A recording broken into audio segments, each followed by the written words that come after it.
네, 안녕하세요. 자, 오늘은 영조와 정조의 정치에 대해서 살펴보도록 하겠습니다. 보통 영조와 정조의 정치를 탕평책 또는 탕평정치라고도 표현을 합니다. 자, 그렇다면은 탕평책이라는 것이 무엇인지에 대해서 먼저 설명하도록 하겠습니다. 탕평책이라는 것은 정치 권력이 어느 한쪽으로 치우치는 것을 막는 정책이라고 합니다. 우리 예전에 환국이라는 거에 대해서 배워봤을 것입니다. 자, 환국. 네. 자, 환국이라는 것은 뭐였냐면은요. 자, 특정 붕당이 상대 붕당을 아예 찍어 누르는 그런 상황이라고 볼 수 있겠죠. 즉, 이런 환국의 상황을 거듭하면서 당파 싸움이 굉장히 심해졌다는 뜻이죠. 이런 당파 싸움이 굉장히 심했는데, 자, 이러한 정치 현상을 극복하겠다라는 것이죠. 그래서 자, 탕평이라는 이름하에 서로의 그런 당에 묶이지 않고 한마디로 나라를 위해서 한데 어우러져 극복을 정치를 하자. 이것이 탕평책이라고 볼 수 있겠습니다. 자, 그럼 일단 영조의 정치부터 영조가 시행했던 정책부터 살펴보도록 하겠습니다. 자, 영조 같은 경우는요. 자, 1번부터 7번까지 굉장히 다양한 업적이 있는데요. 1번에서 3번까지는 거의 비슷한 내용이라고 보셔도 되겠습니다. 직접적인 탕평 정책과 관련이 되는데요. 자, 첫 번째, 붕당과 관계없이 자, 능력 있는 인재를 고루 등용했다. 이건 어렵지 않죠? 그리고 2번, 탕평파라는 것을 육성했다고 합니다.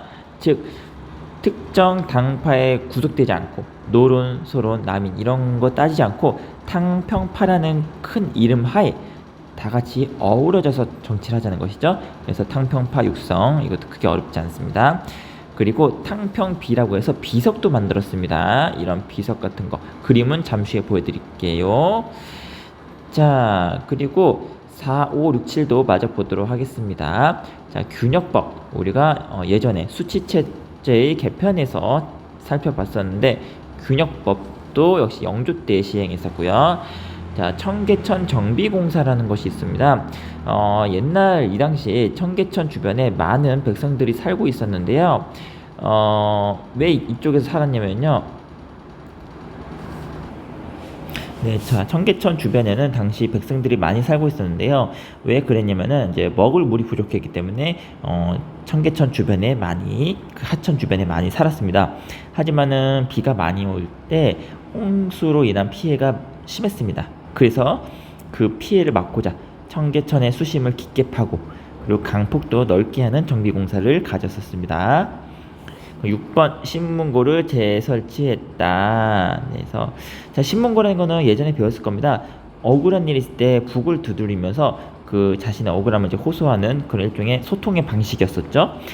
이 신문고가 연산군 때 한번 없어져요. 그리고 이제 나중에 영조가 다시 신문고를 재설치하게 되는 것이죠. 그 다음 7번 속대전 이라는 법전을 만들고 역시 또 동국문헌비고라는 책을 만들었다고 합니다. 속대전이라는 것은 법전입니다. 법전이고요. 우리 예전에 조선의 법전이라고 해서 경국대전이라는 것을 배운 적이 있었습니다. 자, 그런데 경국대전이라는 것은 성종 때 완성이 되었었고요.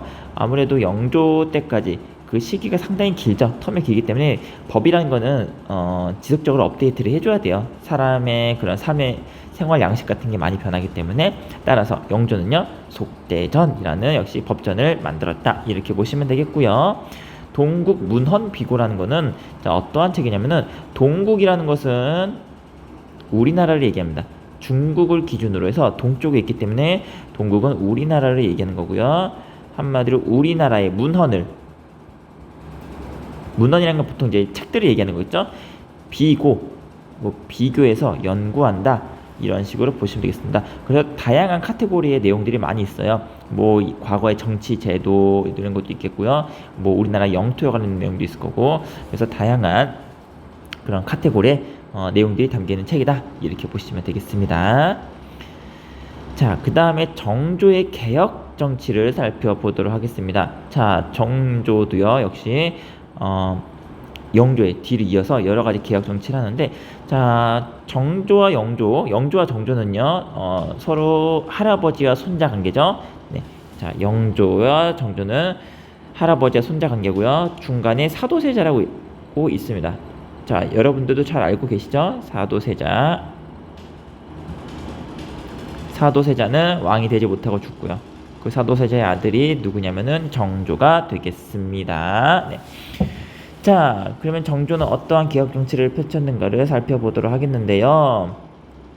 자, 정조는 외척 세력을 제거했다고 하고요. 외척 세력이라는 건 뭐냐면요. 왕실의 주로 이제 처가 쪽 또는 외가 쪽 그런 가문들이 얘기하는 겁니다. 이런 사람들을 배제하고 능력 있는 인물을 고루 등용했다. 영조의 탕평 정치 일본과 비슷한 내용이라고 보시면 될 것 같고요. 자, 2번 규장각이라는 걸 개편했다고 합니다. 규장각. 규장각이라는 건 뭐냐면요. 자, 정조가 만든 뭐예요? 학문 연구기관 이렇게 보시면 되겠습니다. 학문 연구기관. 우리 참고로 세종 때나 성종 때도 학문 연구기관이 있었습니다. 자, 세종 때는 잠시만요. 글씨가 잘 안 써지네요. 자, 세종 때는 집현전이라는 것이 있었고요. 그리고 성종 때는 뭐가 있었죠? 공문관이 있었다. 네, 이런 것도 참고로 알아두셨으면 좋겠습니다. 정조는 규장각이고요. 자, 그리고 정조는 자신의 왕권을 강화시키기 위해서 아무래도 군사력이 필요했습니다. 그래서 왕의 친위 부대인 장용영이라는 것을 설치를 하게 되죠. 자, 그리고 4번은 꽤 많은 학생들이 알고 있을 겁니다. 수원에 화성을 건설했죠. 이것도 알아두시고요. 네, 5번 중국과 서양의 과학기술을 수용해서 실제로 조선에서 그런 여러가지 과학 신문물을 만들려고 했었습니다. 그리고 6번 서얼과 노비에 대한 차별을 줄이려고 노력했었다 했는데, 서얼이라는 것은 예전에 설명한 적이 있을 겁니다. 양반집 같은 경우에 좀 소위 말해서 그 정실 부인이 아닌 첩이라는 그런 이제 여자들이 있는데요. 일종의 뭐 둘째 부인, 셋째 부인 비슷한 개념이라 보면 되겠는데, 좀 첩이라고 좀 속된 표현을 쓰겠습니다. 그들의 그 첩의 자식을 이제 서얼이라고 하고요. 아무래도 서얼은요, 과거제에 있어서도 제한을 받는 등 좀 사회적인 차별을 받았습니다. 일반 양반들에 비해서요. 근데 그런 거에 대한 차별을 없애겠다는 것이죠. 그래서 서얼이라도 능력 있는 사람을 관리로 많이 채용했었습니다. 그리고 노비에 대한 차별도 줄이려고 노력했는데요. 정조는 실제로 정부 소속의, 그걸 공노비라고 하는데, 공노비, 정부 소속의 노비들을 해방시키려고 했습니다. 근데 지금 저기 태블릿 PC 이거 펜이 고장나서 잘 안 써지네요. 양해 바랍니다. 공노비들을 해방시키려고 했었다. 물론 실제로 정조가 해방시키지 못했어요. 정조가 죽고 나서 1년 뒤에 공노비 해방은 이루어집니다. 그 다음에 7번 대전 통편이라고 해서 역시 조선의 법전이라고 보시면 되겠습니다. 네, 조선의 법전인 대전 통편도 만들었다. 이렇게 보시면 되겠습니다. 그래서 영조, 정조가 살아 있었을 시기에는요, 실제로 그런 치열한 당파 싸움이 표면적으로는 상당히 누그러졌었습니다. 하지만 결국 정조가 죽은 뒤에 정치 세력은 극심하게 대립하면서 어떻게 된다? 세도 정치로 넘어가게 된다. 이렇게 보시면 되겠습니다. 네. 자, 그럼 이어서 바로 세도 정치까지 할게요. 자, 정조가 꽤 오래 살았으면은 아마 이런 당파 싸움이 표면적으로 드러나는 일이 아마 없거나 좀 더 늦게 일어났겠죠. 자, 정조가 죽고 나서 세도 정치라는 정말 기이한 형태의 정치 형태가 나타납니다. 네. 자, 세도 정치라는 것은 무엇이냐? 쉽게 말해서 이렇게 볼 수 있겠습니다. 특정 외척 가문이요, 국가 권력을 독점하는 현상, 또는 국가 권력을 독점하는 정치 형태, 이것을 세도 정치라고 볼 수 있겠습니다. 자, 그러면 특정 외척 가문이 주로 어떠한 가문들이 있었냐면요, 안동 김씨 또는 풍량조 씨, 크게 두 가문이 있습니다. 자, 정조가 죽고요. 정조의 아들인 순조가 왕이 됩니다. 순조가 굉장히 나이가 어려요. 순조가 이때 언제 몇 살 때 왕이 되냐면은 11살 때 왕이 됩니다. 초등학교 4학년 입학해야 될 나이가 왕이 되는 것이죠. 따라서 이 왕을 보필해야 될 신하, 그중에서 대표적으로 누구냐면 김조순 같은 경우는요, 이것을 이용하는 거죠. 어린 나이의 왕을, 능력이 없다는 것을 이용해서 권력을 독점하게 됩니다. 이때부터 안동 김씨가 권력을 장악하게 되죠. 그리고 뒤에서 헌종도 8살 때 왕이 되거든요. 이때는 풍양조씨가 권력을 장악하고요.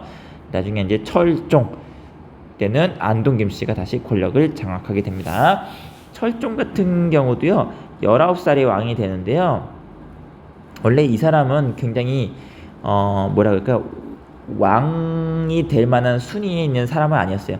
어찌 보면은, 그러니까 먼 왕족이라 볼게요. 먼 왕족 출신이고요.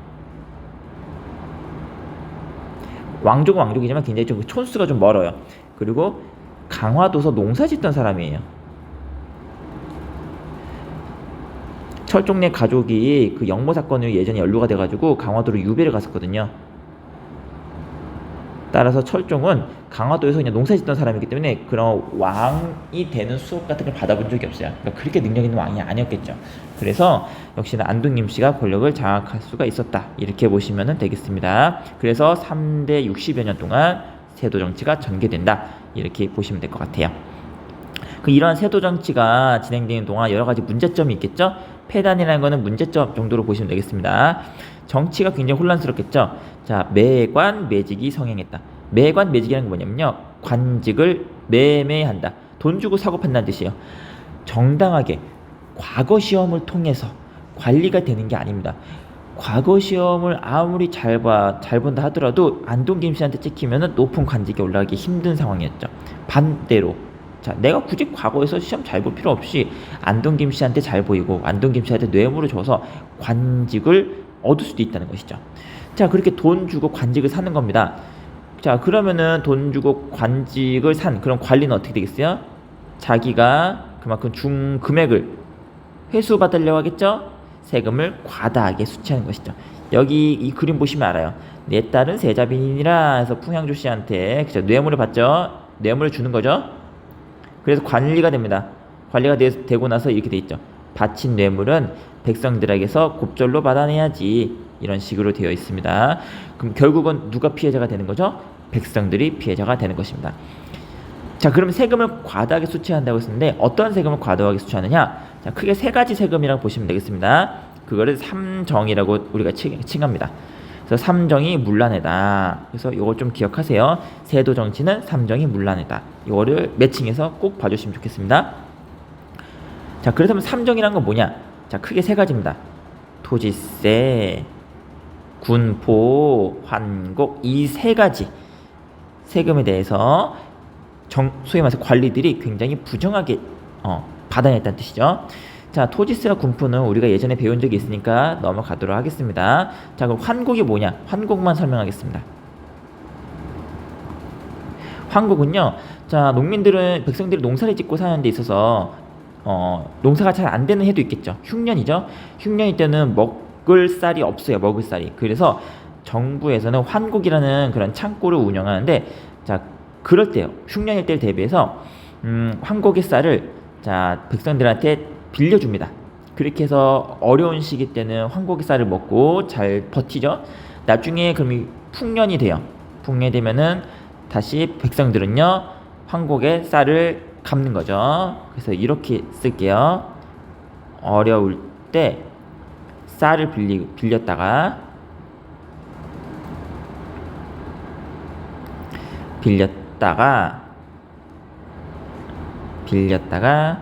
자, 풍년일 때 나중에